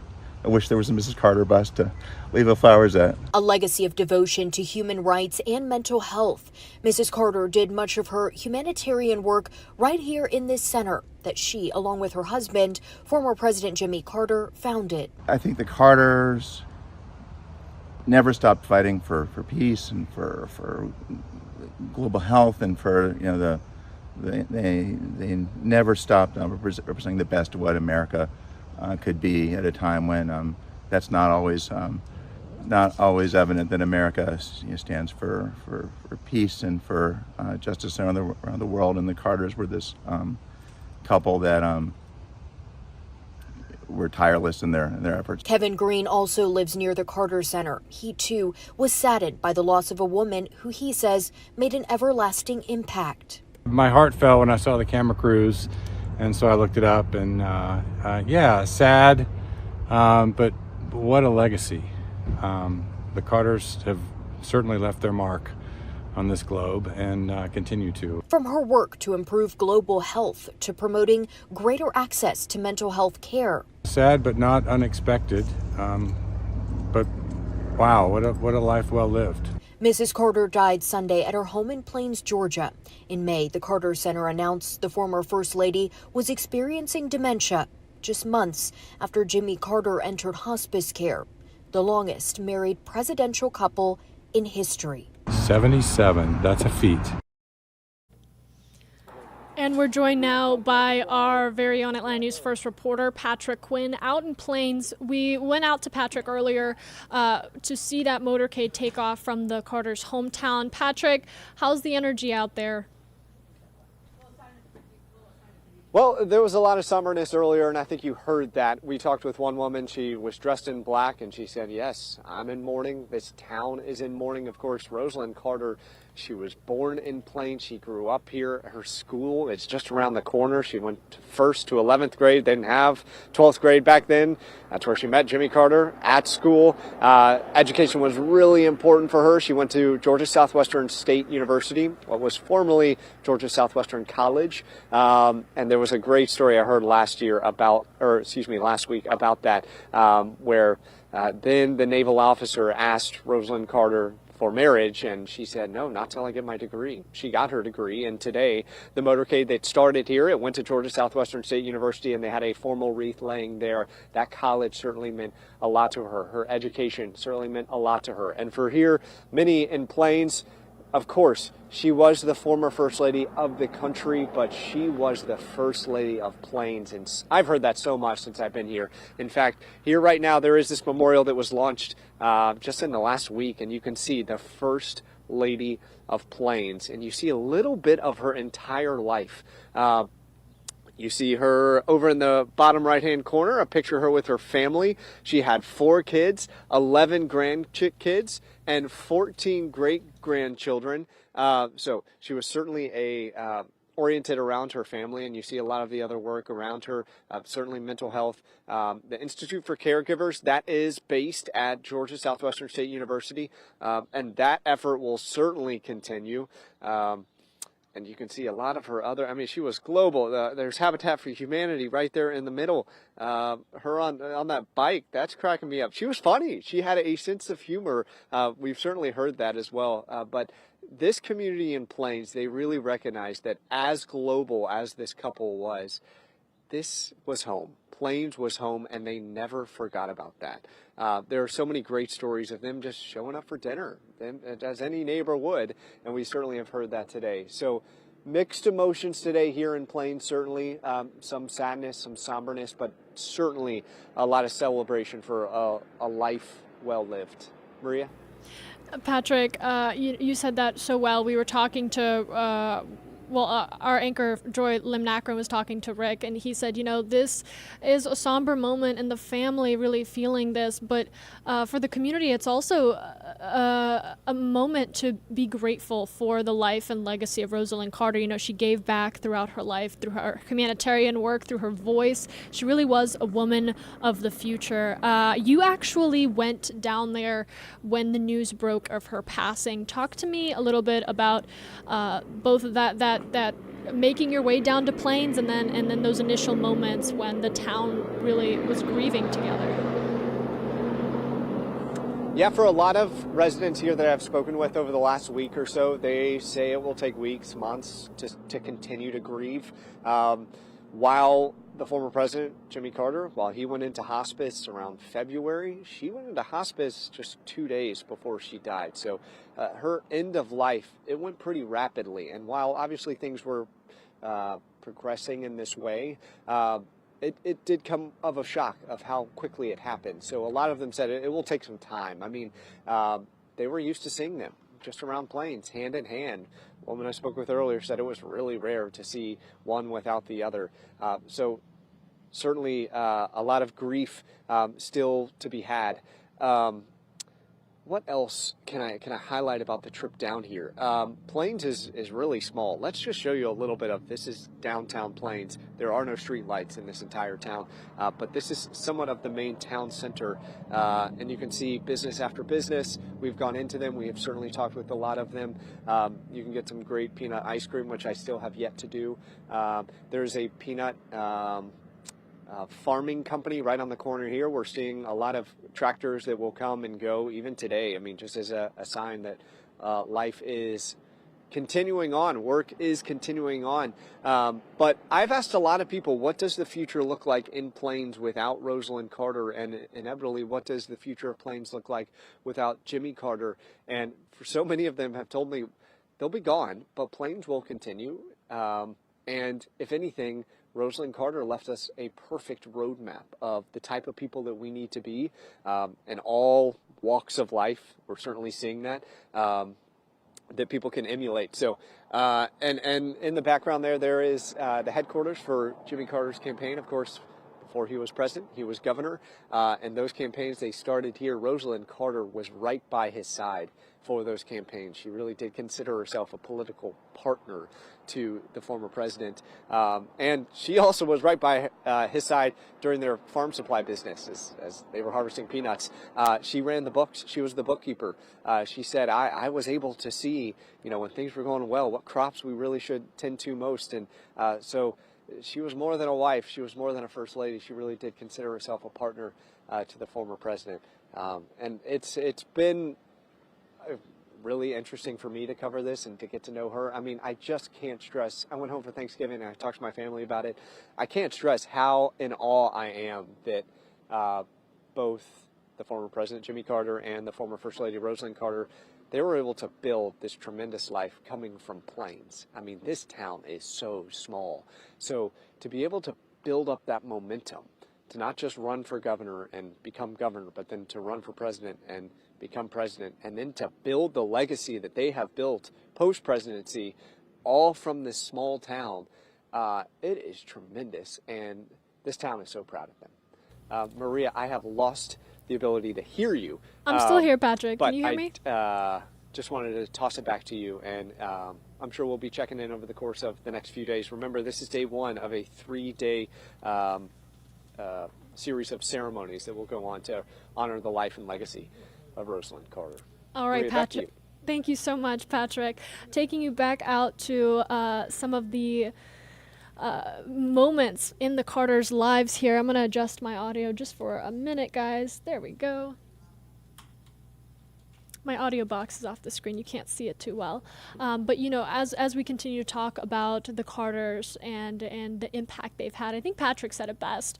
The small town of Plains is going to feel this loss for months. Rosalynn and former President Jimmy Carter, they were just simple town folk. They would walk around Plains. That was their home. That was where they met. That was where they had family. That was where they returned to after the White House.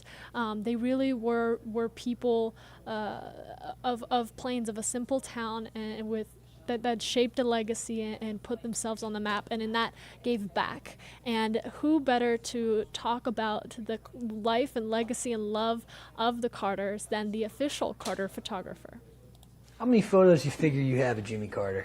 Good question. I'd say thousands. And Charles Plant kept them all. From Christmas to concerts, newsworthy events, and nuptials. And I shot Amy's wedding as I did this picture of her when she was 16. Some of the most intimate moments of the Carters' lives are immortalized through Plant's lenses. He started photographing Carter during his campaign in 1976, and the two immediately became close. He's a nice guy, a real nice guy. I mean, to me, in my opinion, he's probably the most honest president we've ever had, at least in the last 50 years or more. Plant turned on the TV Saturday and learned of Carter's declining health. And I was really sad to see that. How much time does he have? That worries me about that. Plant wishes he had more time, more pictures. This was the day that Rosalynn had their Rose Garden celebration. Photography was something the two bonded over. He was into photography too. He called me sometimes and asked me stuff about photography. It was an exciting time for Plant, a chance to be part of history. It was interesting that when the phone rang, my wife would look at me and I look at her and, it could be the president. Now Plant has memories, a signature, and pictures, lots and lots of pictures of a politician who transcended politics. It makes me wonder sometimes what he would have done if he was president today, I think the country would probably be in better shape. I don't know. Doug Reardon, Atlanta News First. Yeah, that was the official Carter photographer capturing the moments of both the former president and the former First Lady. To talk a little bit about the Carter family, Mrs. Carter was married to the former president for 77 years, a beautiful 77 years together that we got to witness of their time earthside. And she was really there through it all, not just as the wife of the former president, but as his partner. And he said it best himself, this quote directly from former President Jimmy Carter after Mrs. Carter's passing, saying, quote, "Rosalynn was my equal partner in everything I ever accomplished. She gave me wise guidance and encouragement when I needed it. As long as Rosalynn was in the world, I always knew somebody loved and supported me." That really an emotional statement from the former president, who is in hospice care himself.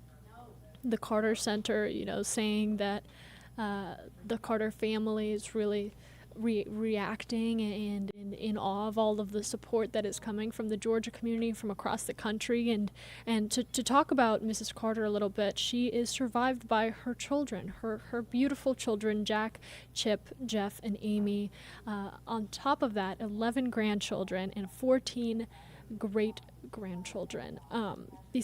And I have this quote here, actually, from her son, Chip Carter, who has spoken in the past about the Carters' health statuses, how they're doing.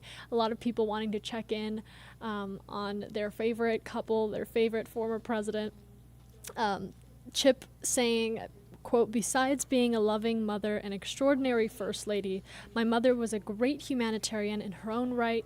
Her life of service and compassion was an example for all Americans. She will be sorely missed, not only by our family, but by the many people who have better mental health care and access to resources for caregiving today." And that's an important thing to talk about. And it is so prevalent in the Carter statements on Mrs. Carter's wishes that in lieu of flowers that people donate to mental health advocacy and to caregiving groups, some of which she founded herself. She was very adamant about speaking up for mental health, which was often something that you just didn't talk about, especially in the mid to late 70s. But she was talking about it, and she was pushing for advocacy and change in her work, and not only for mental health, but for caregiving, all the way into her final years and her final moments of life. Bringing us to some of the reaction that's coming in here, I want to show you a video of the Southern Christian Leadership Conference, who spoke on the faith that led Mrs. Carter through all of her advocacy work and everything that she did. My wife and I have been married 46 years, and I emulate people like President Jimmy Carter and Mrs. Carter. Charles Steele Jr., president and CEO of the Southern Christian Leadership Conference, says he interacted with the Carters for many years as he has been on the battlefield fighting for civil rights and nonviolence. President Carter and Mrs. Carter brought about a closeness, along with Mrs. King and Dr. King, that I included my wife in everything I do.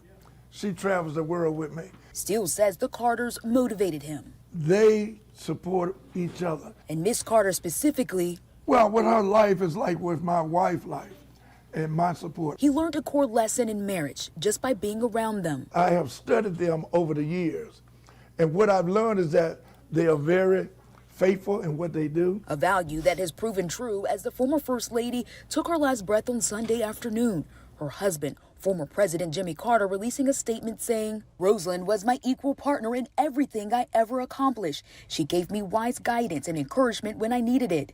As long as Rosalynn was in the world, I always knew somebody loved and supported me, a display of true love and faithfulness." Steele says he'll remember forever. You can't even make it into marriage if you don't have that faith. Yeah, important words there again. Former President Jimmy Carter's remarks to his now late wife.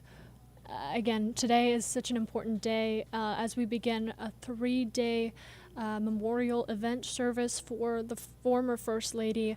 If you were just joining this live stream and you want to know how you can personally support, there is a public viewing as the former First Lady will lie in repose at the Carter Center.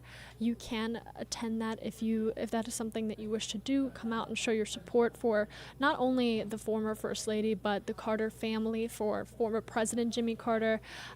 We have not received any updates on his attendance or whether during these next 3 days he will make an appearance. Again, the former president remains in hospice care at the age of 99 years old. Former First Lady Rosalynn Carter passing at the age of 96 after a beautiful 77 years together. Now, I want to talk a little bit more about the public viewing tonight. If you are wanting to attend, or if you are unable to attend, there is a way that you could still show your support. The Carter Center has released links for where you can donate, and the Carter family has asked, in lieu of flowers, if you can make donations to mental health advocacy groups and caregiving groups, one of which the former First Lady started and was very closely involved with up until her final days with us.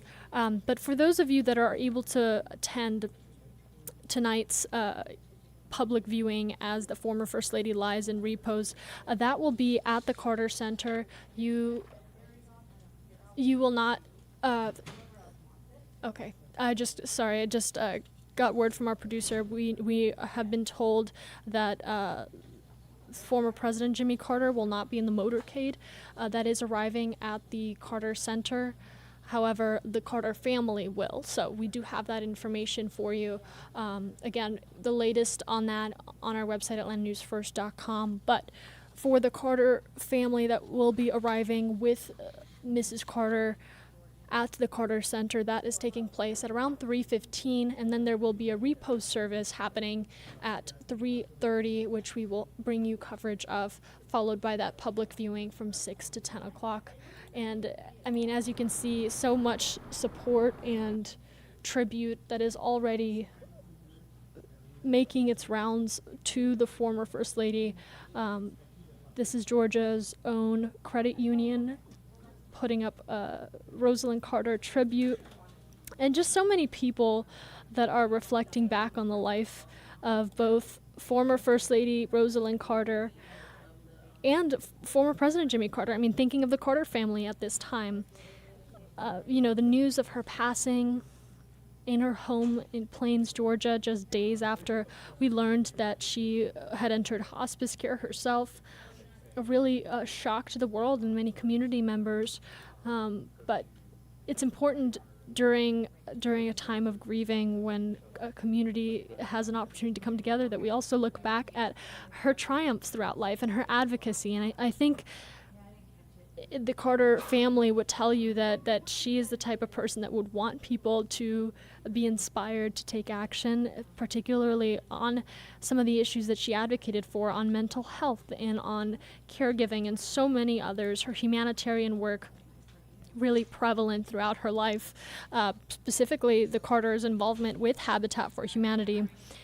If you are attending the repose or would like to attend the public viewing of as the former First Lady lies in repose, that is going to take place beginning at 6 o'clock. Now, you are not going to be able to park at the Carter Center. Do keep in mind that that public parking area is going to be closed off. You will want to use a shuttle to get to the Carter Center and instead park at St. Luke's Episcopal Church parking lot. That's on 436 Peachtree Street. We do have the addresses and times for you on our Atlanta News First website and the Atlanta News First app, which is free for you to download, and we'll send a push notification directly to your phone for the service, and you can watch it in the app as well. Now, the shuttle from St. Luke's Episcopal Church, again on Peachtree Street, is going to run every 15 minutes starting at 5:30 p.m. all the way until 9 o'clock. That public viewing is available from 6 o'clock to 10 o'clock. It will return to St. Luke's closer to the 9 o'clock period. Parking space is going to be limited at the Episcopal Church, so do keep in mind if you have an opportunity to avoid driving, you can carpool with a friend. You can also use MARTA. The MARTA Civic Center station is where you're going to want to go. I'm going to take you through more of our file footage here of the former First Lady as we take our final moments to reflect on the legacy and life of Mrs. Carter. We, of course, are going to continue to bring you ongoing coverage here on Atlanta News First and Atlanta News First Plus, starting with that 3:15 motorcade arrival. We have been told, I know I took a pause a little earlier, that the former President Jimmy Carter will not be in the motorcade. However, the Carter family will be when it arrives at the Carter Center, along with Mrs. Carter, of course, who will lie in repose. That repose service kicking off at 3:30 for you. And earlier, we took you out to Plains, Georgia, the home for the Carters, where they met, where they grew a family, where they spent their final days together. Here's a look at a little while back footage we got of Plains, Georgia, where community members unveiled the Rosalynn Carter street sign. That sign remaining up, I'm sure now more special than ever, as the community reflects and looks back and grieves the loss of probably, arguably, one of their favorite community members in Plains, Mrs. Carter, age 96 when she passed on November 19th, a little after 2:10 p.m. in her home in Plains, Georgia.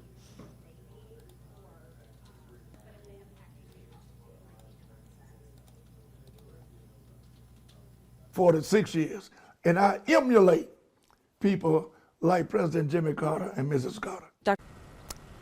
The Kings and the Carters had a special alliance that was built over the course of several years. In a statement, the King Center says the center's founder, Coretta Scott King, shared a special relationship with Mrs. Carter, particularly around issues that were impacting women. They say Mrs. Carter was a strong force in President Carter's life, as we all know, and often an advisor on the issues the country faced during his presidency. Now, Dr. Bernice King says in 1988, her mother and Mrs. Carter co-founded the Georgia chapter of the International Women's Forum. President Carter himself spoke in 2013 about his relationship with the King family and their alliance as a whole. As president, my most important visitors were from Georgia. Coretta and Benjamin Mays and Daddy King would come and tell me what I needed to do as president. And they reminded me that Martin Luther King Jr. was for human rights and for peace. Dr. Bernice King says President Carter is an advocate for the black community out of the goodness and the pureness of his heart, showing just how closely connected the families are and how they share similar values. From the King Center, Bridget Spencer, Atlanta News First. Yeah, another person who really reflected on the life and legacy of Rosalynn Carter, shared their own pain of learning of her passing. The King Center, very close to the Carters throughout their life. I had hoped to show you a video actually of the Carters celebrating most recently former President Jimmy Carter's birthday in Plains, but we went to another video. That's okay. Technology, it happens. But with our final moments here on Atlanta News First Plus, we are kicking off our Atlanta News First newscast at noon, where we'll be taking you back out to Plains, back out to the Carter Center with our team coverage of the procession and the anticipated arrival of the Carters at 3:15, where the former First Lady will lie in repose. Again, a friendly reminder to check out our website, atlantanewsfirst.com. This is where you can see excuse me, as I have some technical issues here. Our website, atlantanewsfirst.com, you can also access it on the Atlanta News First app. One of the first things you'll see is the full schedule and information that you will need for the public viewing part of the procession, of the Repose, but also the service where you can catch our continuing coverage on Atlanta News First. For those of you that are unable to attend, that want to pay your respects in any way, you can do so. The Carter Center has said that the family has requested that in lieu of flowers that you donate to Mrs. Carter's advocacy groups for caregiving, but also for mental health advocacy. All of that information available on our website, as well as the Carter Center's website. We have been told that the former president will not be in the motorcade that is arriving at 3:15. However, members of the Carter family, some of which we saw earlier at the wreath-laying ceremony, will be in attendance, as well as Mrs. Carter and her Secret Service detail. We'll continue to bring you all of that information. For now, I want to leave you with a final look at the life, the legacy, and all that was the remarkable Mrs. Carter. We do have some specific recommendations to try to help overcome. One is to speak out and get people talking about mental illness. She was synonymous with mental health advocacy and global humanitarian efforts.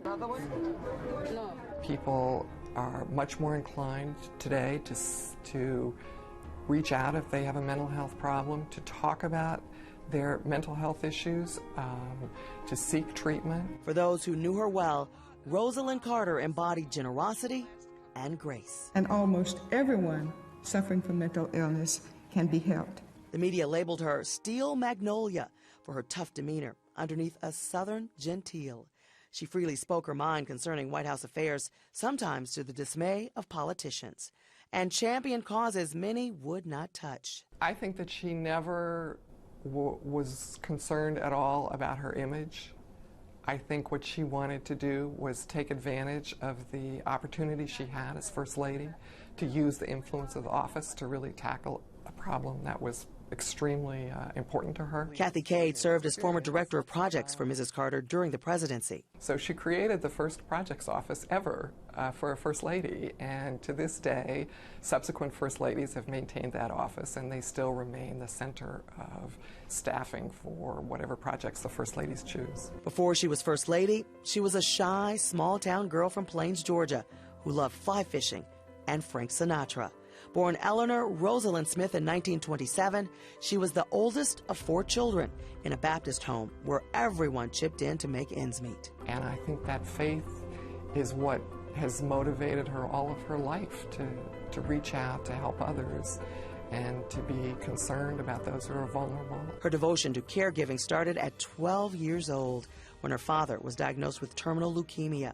In 1970, as First Lady of Georgia, she began what would become her legacy. We've heard about the lack of adequate service. Improving resources for the mentally ill. Every person in this room should be proud of this report. Sometimes when you live the experience, that kind of drives your passion. Lisa Esom worked with Mrs. Carter at the Institute for Caregiving in Americus, Georgia, named in her honor.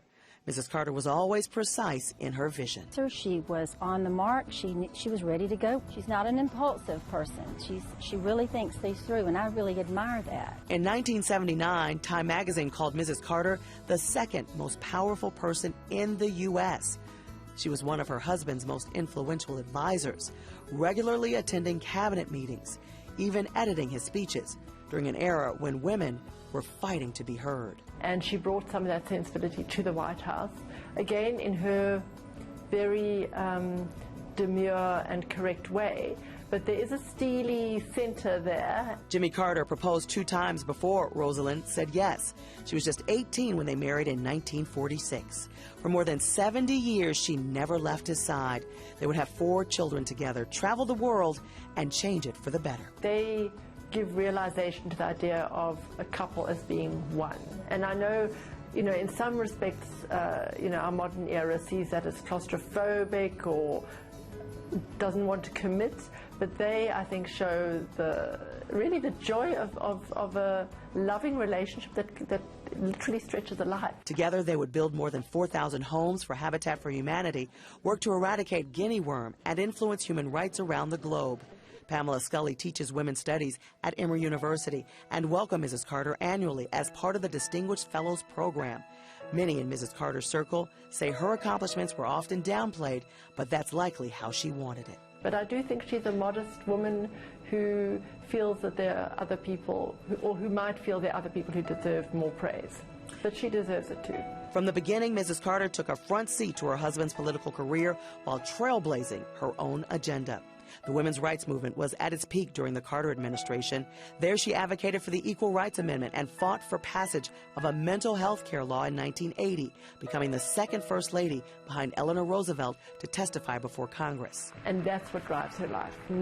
She's not putting a finger in the wind to see where the wind's blowing. She is trying to move forward according to principles that she believes in. The American people have given us unlimited chances, unlimited opportunities.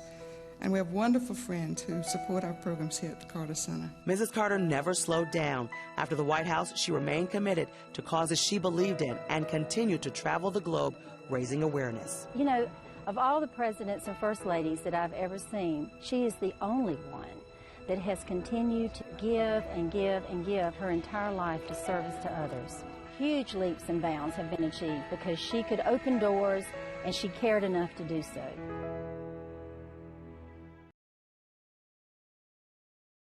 And of course, you can view our continuing coverage on AtlantaNewsFirst.com, including our ongoing live blog detailing memorial events that will continue over the next 3 days as we honor all that was Rosalynn Carter. Thanks for joining us. We'll take you to Atlanta News First at noon, starting now.